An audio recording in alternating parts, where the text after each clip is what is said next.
3334 vote পেয়ে জনাব আব্দুর রশিদ জিতু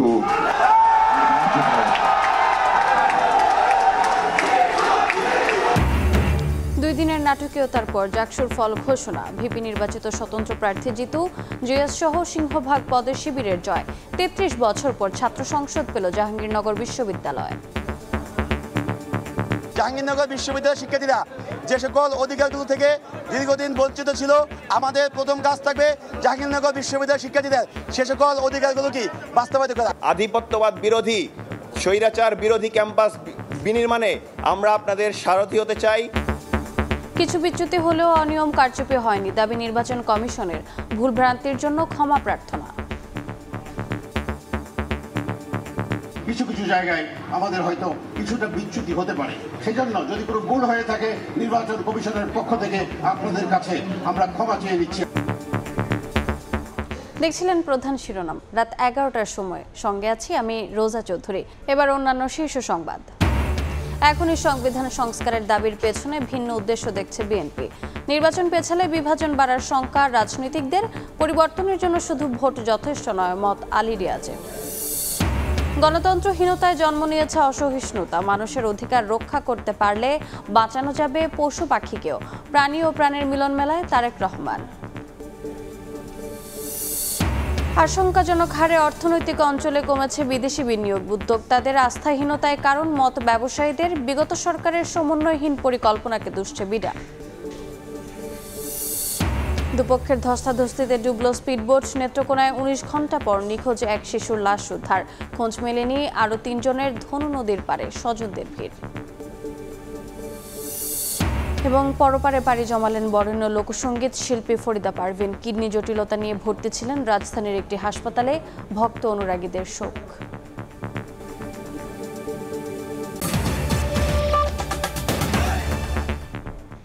টানা 2 দিনের নাটকীয়তা শেষে মিলল জাহাঙ্গীরনগর বিশ্ববিদ্যালয়ের শিক্ষার্থী সংসদ ও হল সংসদে নির্বাচনের ফল।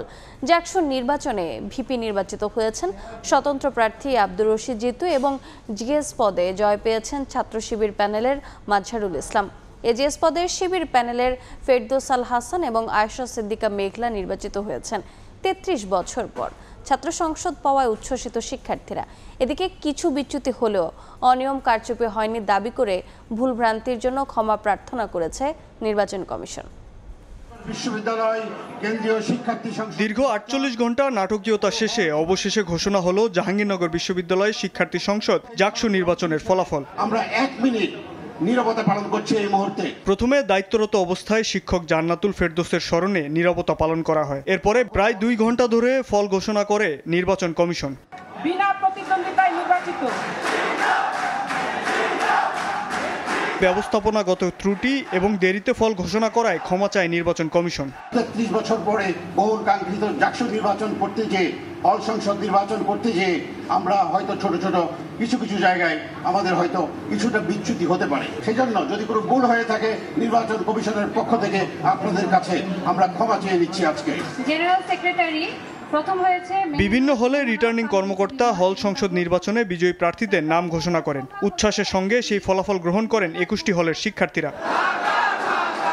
সভাপতি পদে সর্বোচ্চ 3334 ভোট পেয়ে জনাব আব্দুর রশিদ জিতু আসে সেই মাহেন্দ্রক্ষণ। জাকসু কেন্দ্রীয় সংসদের ফল ঘোষণা করে প্রধান নির্বাচন কমিশনার। সাধারণ সম্পাদক সর্বোচ্চ ভোট পেয়েছেন জনাব মোহাম্মদ মাজহারুল ইসলাম।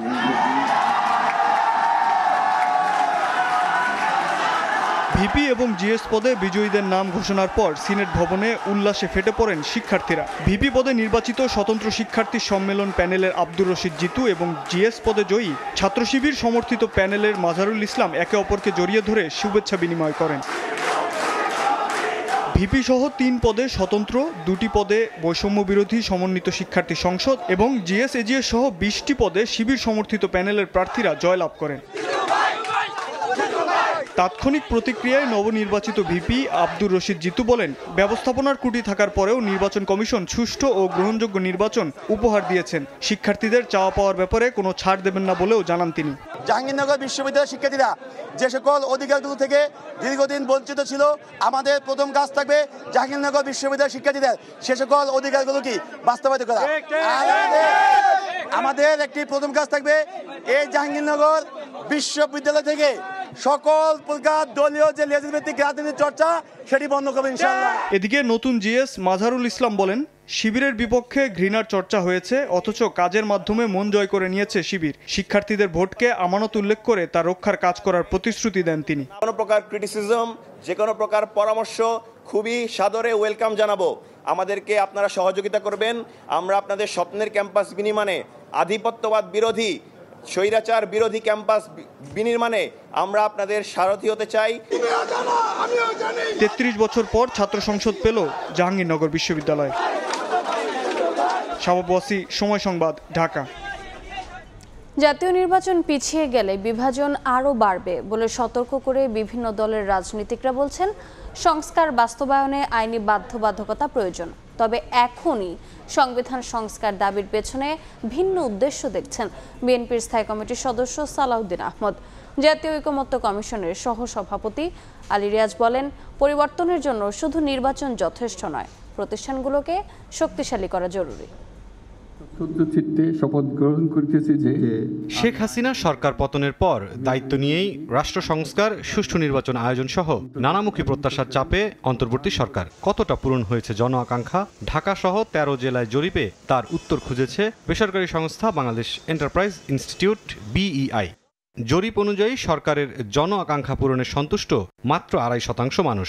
19% মানুষ সংস্কারকে প্রাধান্য দিলেও নির্বাচন চান 24%। আর আগামী নির্বাচনে ব্যালটে না ভোটের সুযোগ চান 78% মানুষ। ফলাফল তুলে ধরে রাজধানীর গুলশানে একটি হোটেলে গণতান্ত্রিক বাংলাদেশের ভবিষ্যৎ, জনমানুষের ভাবনা ও প্রত্যাশা শীর্ষক গোল টেবিল আলোচনায় যোগ দেন বিভিন্ন দলের রাজনীতিক ও ঐকমত্য কমিশনের সহসভাপতি। সংস্কার বাস্তবায়নে অনাস্থা দূর করতে আইনি বাধ্যবাধকতা প্রয়োজন মন্তব্য করে রাজনীতিকরা বলেন, নির্বাচন পিছিয়ে গেলে বিভাজন আরও বাড়বে। 24-এর গণঅভ্যুত্থানে কিন্তু জনগণ আমাদের যে গতানুগতিক রাজনীতি আছে সেটা প্রত্যাখ্যান করেছে এবং সেটা যে এখনো তারা খুব ভরসার জায়গা দেখতে পাচ্ছে তেমন না। একটা অশুভ নেক্সাস এখনো পর্যন্ত কাজ করছে। গত 1 বছরে এই নেক্সাস ভেঙে দেওয়া দূরের কথা, নতুন করে নানাভাবে এটা শক্তিশালী হচ্ছে। রাজনৈতিক দলগুলো যারা ভবিষ্যতে জনপ্রতিনিধিত্ব অর্জন করবেন তাদের ক্ষেত্রে বাধ্যতা কিভাবে আরোপ করা যায়, আইনি বাধ্যবাধকতা, এই আমাদের ঐকমত্যের অংশ, সেটা নির্ধারণ করার জন্য আমরা প্রস্তাব উত্থাপন করেছি। এখনই সংবিধান সংস্কারের পেছনে ভিন্ন উদ্দেশ্য দেখছেন বিএনপির স্থায়ী কমিটির সদস্য সালাউদ্দিন আহমদ। যদি এখন বলা হয় যে সমস্ত সংস্কার প্রস্তাবগুলো এখনই বাস্তবায়ন করতে হবে, ইনক্লুডিং কনস্টিটিউশনাল অ্যামেন্ডমেন্ট প্রপোজালস, এর পিছনে অন্য কোনো উদ্দেশ্য আছে কিনা যারা বলছে সেটাও আপনারা একটু বিশ্লেষণ করে দেখবেন। জাতীয় ঐকমত্য কমিশনের সহসভাপতি আলী রিয়াজ বলেন, পরিবর্তনের জন্য কেবল নির্বাচনই যথেষ্ট নয়। এই ইন্টারিম গভর্নমেন্ট একটা নির্বাচনের আয়োজন করলো, তারপরে আপনারা কেউ না কেউ জিতলেন, কেউ না কেউ হারলেন, কেউ অভিযোগ করলেন, কেউ করলেন না, সেটাই ট্রানজিশন। ডেমোক্রেটিক ট্রানজিশন এত সহজ, ইনস্টিটিউশনটা বিল্ড করেননি। ট্রানজিশন নির্বাচনের রিকোয়ারমেন্ট, নেসেসারি, নট সাফিসিয়েন্ট। নানা মতভেদ থাকলেও জুলাইয়ের ঐক্য সমুন্নত রাখার উপর জোর দেন বক্তারা। মুরসালিন হক জুনায়েদ, সময় সংবাদ, ঢাকা। দেশে গণতন্ত্রহীনতায় অনেকের মধ্যে জন্ম নিয়েছে অসহিষ্ণুতা, পশুত্ব বর্জনই হোক মানব সবার অঙ্গীকার, এমন আহ্বান জানালেন বিএনপির ভারপ্রাপ্ত চেয়ারম্যান তারেক রহমান। রাজধানীতে প্রাণী ও প্রাণের মেলা শীর্ষক প্রদর্শনীতে ভার্চুয়ালি যোগ দিয়ে তিনি আরও বলেন, মানুষের অধিকার রক্ষা করতে পারলে বাঁচানো সম্ভব পশু পাখিকেও।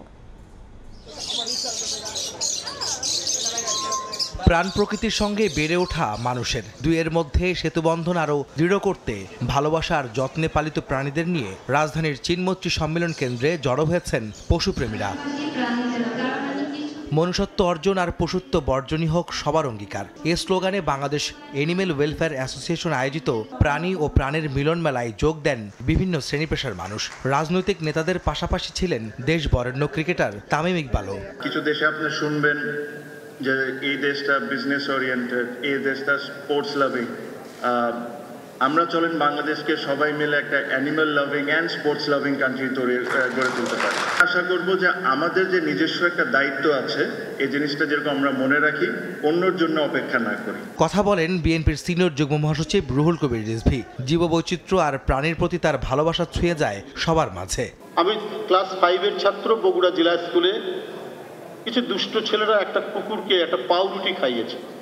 পাউরুটি খাওয়ানোর পর কুকুরটি আর্তচিৎকারে স্কুল মাঠের একদিক থেকে আরেক দিকে দৌড়াদৌড়ি করছে। পরে অনুসন্ধানে জানা গেল ওই পাউরুটির ভিতরে আলপিন দিয়ে দিয়েছিল ছেলেটা। ওই পাউরুটি খাওয়ার পর তাই অবস্থা। এটা আমার মনে দীর্ঘদিন মনে দাগ কেটেছে। খুব বেদনায় একবারই মুষড়ে পড়েছিলাম যে একটা প্রাণী তার যে আর্তচিৎকার এটা এতই ব্যথিত করেছিল যে আজও ওটা বলতে পারিনি।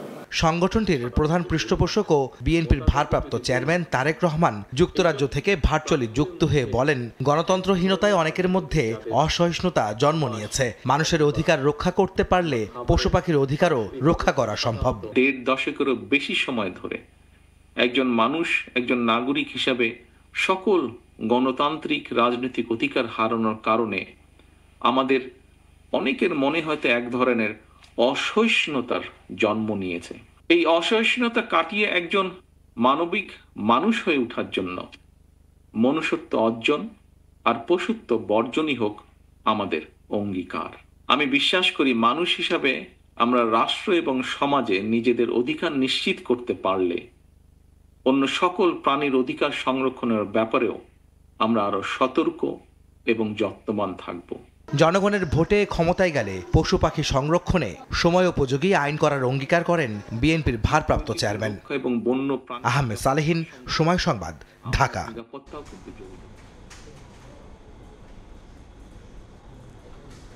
সংবাদকর্মীদের সুরক্ষায় নো ওয়েজবোর্ড নো গণমাধ্যম নীতির সঙ্গে একমত প্রধান উপদেষ্টার প্রেস সচিব শফিকুল আলম।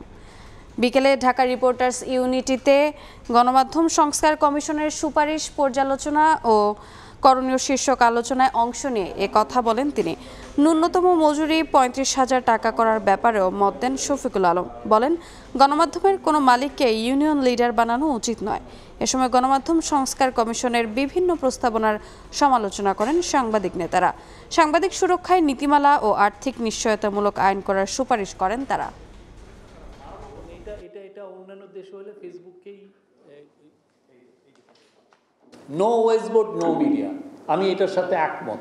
লাইসেন্স দিবেন তাদের 10 থেকে 20 কোটি টাকা, অনলাইনের জন্য 10 কোটি টাকা, নিউজ পেপারের জন্য 15 কোটি টাকা, টিভির জন্য 20 কোটি টাকা। এইটা এই যে সাংবাদিক কল্যাণ ফান্ড বা এই সমস্ত জায়গায় জমা রাখতে হবে, যাতে তারা যখন সিক হয়ে যাবেন, যে জার্নালিস্ট তাদের বেতন পাবে না 6 মাস, ওই টাকা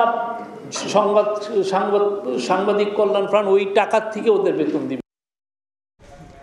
ব্যাপক পরিকল্পনার পরও দেশের অর্থনৈতিক অঞ্চলে আশঙ্কাজনক হারে কমছে বিদেশি বিনিয়োগ, বিপরীতে বাড়ছে বিনিয়োগ তুলে নেয়ার প্রবণতা।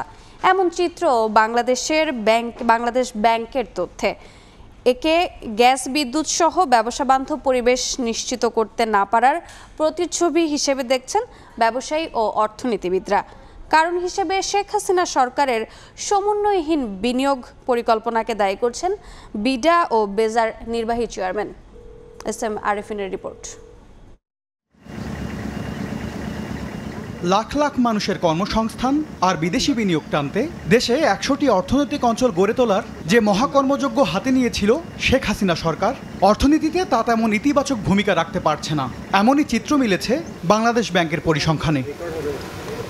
গেল মার্চ প্রান্তিকে অর্থনৈতিক অঞ্চলে প্রত্যক্ষ বিদেশি বিনিয়োগ এফডিআই এসেছে $1 লাখ মার্কিন। গেল বছরের অক্টোবর ডিসেম্বরের তুলনায় যা 93.46% কম। বৈষম্য বিরোধী আন্দোলনে উত্তাল গত অর্থ বছরের প্রথম প্রান্তিকের তুলনায় দ্বিতীয় প্রান্তিকেও 83.11% কমেছে এফডিআই। বিপরীতে বেড়েছে বিনিয়োগ তুলে নেয়ার প্রবণতা। রাস্তাঘাট, এনার্জি ইনফ্রাস্ট্রাকচার, গ্যাস ইনফ্রাস্ট্রাকচার কিংবা ইলেকট্রিসিটি ইনফ্রাস্ট্রাকচার, এই জিনিসগুলোর সম্প্রসারণটা এখনো আসলে সব জায়গায় হয়নি। এ অবস্থায় বিদেশি বিনিয়োগ আনতে দেশি উদ্যোক্তাদের জন্য ব্যবসা বান্ধব পরিবেশ নিশ্চিতের পরামর্শ অর্থনীতিবিদদের। দেশের খাতে ঋণের কোনো চাহিদাই নেই তাদের খুব একটা, কারণ তারা বিনিয়োগ করতে বা কাঁচামাল ব্যবহার করতে, উৎপাদন বৃদ্ধি করতে তাদের যে পরিবেশ দরকার সেই পরিবেশটা তারা পাচ্ছে না। আস্থা অর্জনের পথেই হাঁটছে সরকার, তাই 100 অর্থনৈতিক অঞ্চল থেকে সরে 5টিকে বিনিয়োগ বান্ধব করতে কাজ করছে অন্তর্বর্তী সরকার। তবে তা সময় সাপেক্ষ বলে জানান বিডা ও বেজার নির্বাহী চেয়ারম্যান। অর্থনৈতিক অঞ্চল নিয়ে আমরা অনেক বড় বড় কথা বলেছি অনেক বছর ধরে। সরকারের তো একটা ক্যাপাসিটি আছে, এই ক্যাপাসিটির বাইরে আপনি যদি একটা আরও বড় কোনো প্রজেক্ট হাতে নিয়ে নেন যেটা আপনি এক্সিকিউট করতে পারবেন না, তখন ওই প্রজেক্টটার টাইম লাইন ড্র্যাগ করতে থাকে, তাহলে আর আপনি অর্থনৈতিক অঞ্চলে কীভাবে ইনভেস্টমেন্ট দেখবেন। So I think there is a long way to go for us. Bangladesh ব্যাংকের তথ্য শুধু অর্থনৈতিক অঞ্চল নয়, রপ্তানি প্রক্রিয়াকরণ অঞ্চল ইপিজেডেও গেল মার্চ প্রান্তিকে বিদেশি বিনিয়োগ কমেছে 19.59%। বিপরীতে পরিকল্পিত অঞ্চলের বাইরে বাড়ছে এফডিআই।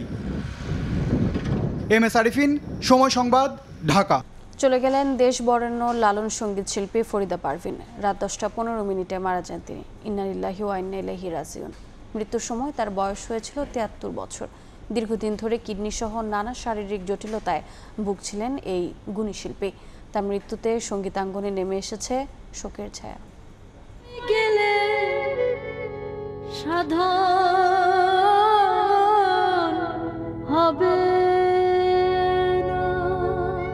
বাংলা লোকসঙ্গীতের প্রবাদ প্রতিম শিল্পী লালন সাধনার অঙ্গনে এক উজ্জ্বল তারকা ফরিদা পারভিন। শ্রোতাদের ভালোবাসাকে পুঁজি করে গানে গানে তিনি পেরিয়েছেন 5 দশকেরও বেশি পথ। হঠাৎ তার প্রস্থান, এ যেন বাংলা গানের এক প্রিয় কণ্ঠের স্তব্ধ হয়ে যাওয়া।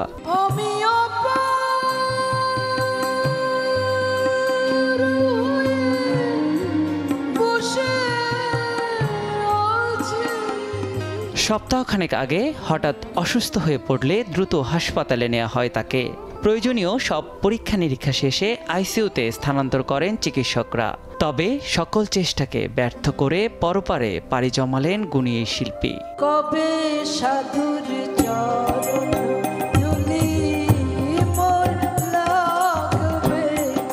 দীর্ঘদিন ধরেই নানা শারীরিক জটিলতায় ভুগছিলেন ফরিদা পারভিন। ফুসফুসের সমস্যা ছাড়াও ছিল ডায়াবেটিস, উচ্চ রক্তচাপ, কিডনি ও থাইরয়েড জটিলতা।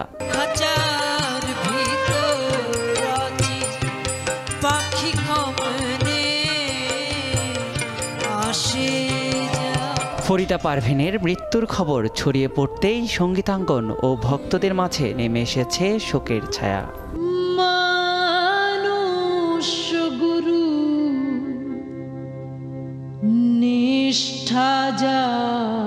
নিয়াত শুভ, সময় সংবাদ, ঢাকা।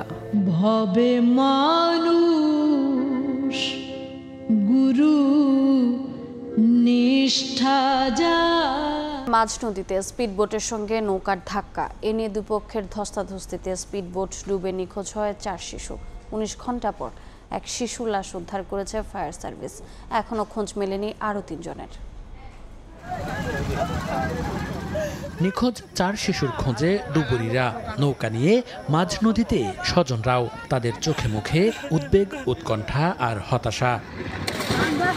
শুক্রবার বিকেলে নৌকার মাঝি ও স্পিডবোট চালকের ধস্তাধস্তিতে ডুবে যায় স্পিডবোটটি। এতে নদীতে পড়ে 4 শিশু নিখোঁজ হয়। তাদের সন্ধানে শনিবার সকাল থেকে নেত্রকোনার খালিয়াজুড়ির 5 হাট এলাকায় ধনু নদীর বিভিন্ন পয়েন্টে তল্লাশি চালায় ফায়ার সার্ভিসের ডুবুরি দল। দুর্ঘটনাস্থল থেকে আধা কিলোমিটার দূরে দুপুর 1:30টার দিকে ভেসে ওঠে তুষামণির মরদেহ। ড্রাইভারে আবার স্টার্ট দিয়ে যে আমি আপাতত নিয়া কান্দাত বেড়া দিই বাদে যেটি করো ড্রাইভার যখন স্টার্ট করছে আবার ফালদা উঠিয়া বাই বাই ডুবাই দিছে হিজবুত। 4টা সন্তান নদীর তলে গেছে, এরা বাঁচাইছে না, ইচ্ছে করলে বাঁচাইতে লয়। আমি সবার কাছে এটা বিচার চাই। নৌকা ড্রাইভার লোকে এই মুহূর্তে না মারিয়া সে যদি লুক রিসেভ করতো, আমার মনে এই ঘটনা ঘটতো। বাকি 3 শিশুর সন্ধানে উদ্ধার চলমান। আশায় বুক বেঁধে আছেন স্বজনরা। তুষামণির মতো মিলবে তাদের সন্ধান। ফায়ার সার্ভিস বলছে সর্বোচ্চ গুরুত্ব দিয়ে খোঁজ চলছে। উদ্ধার না হওয়া পর্যন্ত অব্যাহত থাকবে কার্যক্রম। সকাল থেকে উদ্ধার কাজ পরিচালনা করছি, এখন পর্যন্ত উদ্ধার কাজ করে যাচ্ছি। তবে কিছুক্ষণ আগে একটা শিশু বাচ্চার লাশ ভাসমান অবস্থায় পাওয়া গেছে। শুক্রবার বিকেলে স্পিডবোটে কিশোরগঞ্জের ইটনার মৃগা এলাকায় বিয়েতে যাচ্ছিলেন কয়েকজন। পথে একটি মাছ ধরার নৌকার সঙ্গে ধাক্কা লাগে স্পিডবোটটির। এ সময় নৌকার মাঝি ও স্পিডবোট চালকের ধস্তাধস্তিতে পানিতে পড়ে নিখোঁজ হয় 4 শিশু। সময় সংবাদ, নেত্রকোনা। দুর্গাপূজার সামনে রেখে বাংলাদেশ থেকে স্বর্ণের পাচার বেড়েছে ভারতে। বিনিময়ে আসছে মাদকের চালান, এমন তথ্যই দিচ্ছে সীমান্ত সূত্রগুলো। স্থানীয়দের দাবি, বিজেপির হাতে আটক হচ্ছে পাচার হতে যাওয়া স্বর্ণের সামান্য অংশ।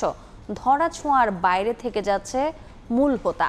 এ অবস্থায় সীমান্তে চোরাচালান বন্ধে কঠোর অবস্থানের কথা জানিয়েছে বিজেপি। আজিজুল হকের তথ্য ও শাওন হোসেনের ছবিতে রিপোর্ট। আর কয়দিন বাদেই দুর্গাপূজা। সনাতন ধর্মের সবচেয়ে বড় উৎসবকে সামনে রেখে প্রতিবেশী দেশ ভারতে ব্যাপকভাবে বাড়ে স্বর্ণালংকারের চাহিদা, যা মেটাতে বাড়ে বাংলাদেশ থেকে স্বর্ণের পাচার। এমন দাবি করে সীমান্ত সূত্রগুলো বলছে, প্রথমে দুবাই, মালয়েশিয়া, আফ্রিকা, সিঙ্গাপুর সহ বিভিন্ন দেশ থেকে বিমানে আসে স্বর্ণের চালান। পরে ঢাকা থেকে ট্রেন বা বাসে করে একটি গ্রুপ তা নিয়ে আসে যশোরে। হাত বদল হয়ে চলে যায় চৌগাছা, বেনাপোল ও সাতক্ষীরা সীমান্তে। সেখানে নির্ধারিত স্থানে আসার পর পৌঁছে যায় ভারতীয় এজেন্টদের হাতে। একই চক্রের হাতে দেশে ঢুকছে মাদকের চালান।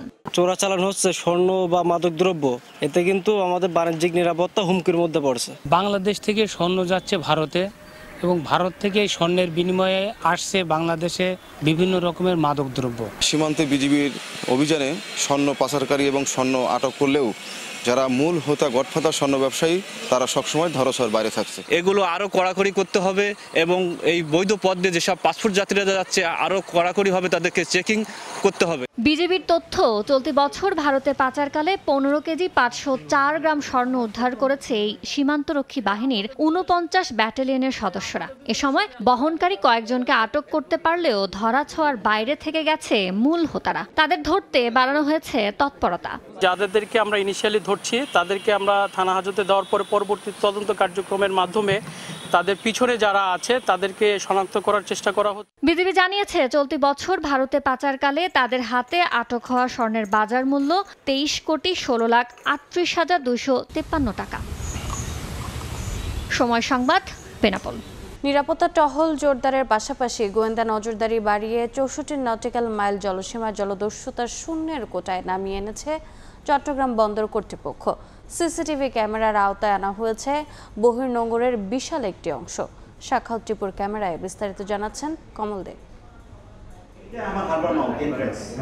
চট্টগ্রাম বন্দর ভবনে বসেই বহির্নোঙরের আলফা, ব্রেভো এবং চার্লিংকের যে অবস্থানরত পণ্য বোঝাই মার্চেন্ট শিপ কর্ণফুলী নদীর মোহনা হয়ে বন্দর চ্যানেল এবং আশপাশের নৌ অঞ্চলের মাছ ধরার নৌকা থাকছে নজরদারির মধ্যে।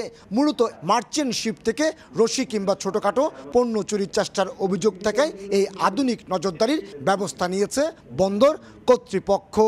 যে সমস্ত ক্ষেত্রে আমাদের সন্দেহ হয় আমরা আইন প্রয়োগকারী সংস্থা অর্থাৎ বাংলাদেশ কোস্টগার্ড, নৌবাহিনী অথবা পুলিশ আমরা যোগাযোগ করে আমরা আইন প্রয়োগ করার ব্যবস্থা করি। চট্টগ্রাম বন্দরের জলসীমা একদিকে মিরেশ্বরায়, অন্যদিকে মাতার বাড়ি, আর তা পৌঁছেছে 64 নটিক্যাল মাইলে। বিশাল এই জলসীমায় 4000-এর বেশি জাহাজের নিরাপত্তা নিশ্চিত করা সত্যি দুরূহ। রিকেপের তথ্য অনুযায়ী চলতি বছর এশিয়ার বিভিন্ন নৌ অঞ্চলে 95টি দস্যুতার মধ্যে বাংলাদেশের জলসীমায় 2টি মার্চেন্ট শিপে অঘটনের চেষ্টা হয়েছে। বন্দরের দাবি, অঘটনের অভিযোগ ওঠার পরপরই বন্দরের নিরাপত্তা বিভাগ অনুসন্ধানে নেমে তার কোনো সত্যতা পায়নি। আমাদের গত বছর যদি চিন্তা করেন কোনো রকম কোনো ইনসিডেন্ট নাই এখানে। চট্টগ্রাম বন্দর কর্তৃপক্ষের কিংবা জাহাজের কোনো সংশ্লিষ্টতা নাই। 2010 সাল থেকে পরপর 3 বছর মার্চেন্ট শিপে দস্যুতা বেড়ে যাওয়ায় চট্টগ্রাম বন্দরকে এক প্রকার কালো তালিকাভুক্ত করেছিল রিক্যাপ। পরবর্তী বছরগুলিতে পরিস্থিতির উন্নতি হলে সেই তালিকা তুলে নেওয়া হয়। দেশকে সেফ পোর্ট এবং সিকিউর পোর্ট হিসেবে আন্তর্জাতিক মণ্ডলে আমাদের ইমেজ বৃদ্ধিপ্রাপ্ত হবে। অনেক সময় মার্চেন্ট শিপ থেকে ভুল ফোন কল যাওয়ার অভিযোগও রয়েছে। এক্ষেত্রে বন্দরকে আরও বেশি সতর্ক হওয়ার তাগিদ এই সাবেক মেরিনারের। ওরা যখন দেখবে যে এগুলি নাই তখন ওরা নির্দ্বিধায় ট্রেড উইল ইনক্রিজ এবং ওদের জাহাজকে এখানে পাঠাবে। পণ্য নিয়ে আসা মার্চেন্ট শিপগুলিতে দস্যুতার ঘটনা ঘটলে যেমন বহির্বিশ্বের সমুদ্র পরিবহন বাণিজ্যে বন্দরের সুনাম ক্ষুণ্ণ হয়, সে সাথে ঝুঁকি বিবেচনায় জাহাজ ভাড়াও বাড়িয়ে দেয় জাহাজ মালিক, মেইনলাইন অপারেটর প্রতিষ্ঠানগুলো। কমল দে, সময় সংবাদ, চট্টগ্রাম। এতক্ষণ দেখছিলেন দেশ বিদেশের খবর।